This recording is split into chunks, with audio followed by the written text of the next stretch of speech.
Anti-nuclear groups are warning of dire consequences if nuclear submarines are allowed to home port at Garden Island near Rockingham. The state government is keen to host American and British nuclear subs, while Australia waits to get its own. HMAS Sterling on Garden Island is home port to Australia's conventional Collins-class submarines and the likely home to our nuclear subs, when we get them. That could be decades away.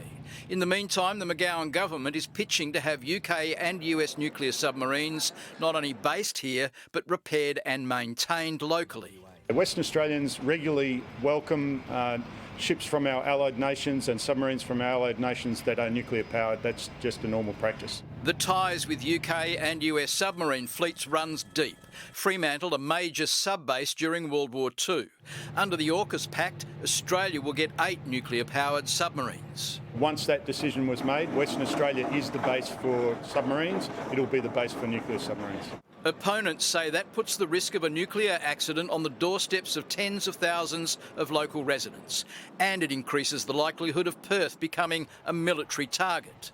Obviously, having both UK and US submarines there as well, I think there is a serious conversation. Is WA want to be part of that escalating tensions in the regions rather than actually working towards peace in the region? Australia's defence needs are under urgent review.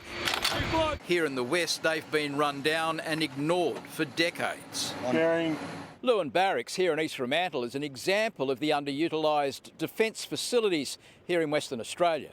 Until recently, the barracks was on the market. That sales process has now been suspended. And there are signs of change. A $360 million redevelopment of the sprawling Irwin Barracks at Karrakatta. WA needs a more robust defence presence. Some of the jewels in the crown of the nation's export revenue generating activity are in Western Australia in the north.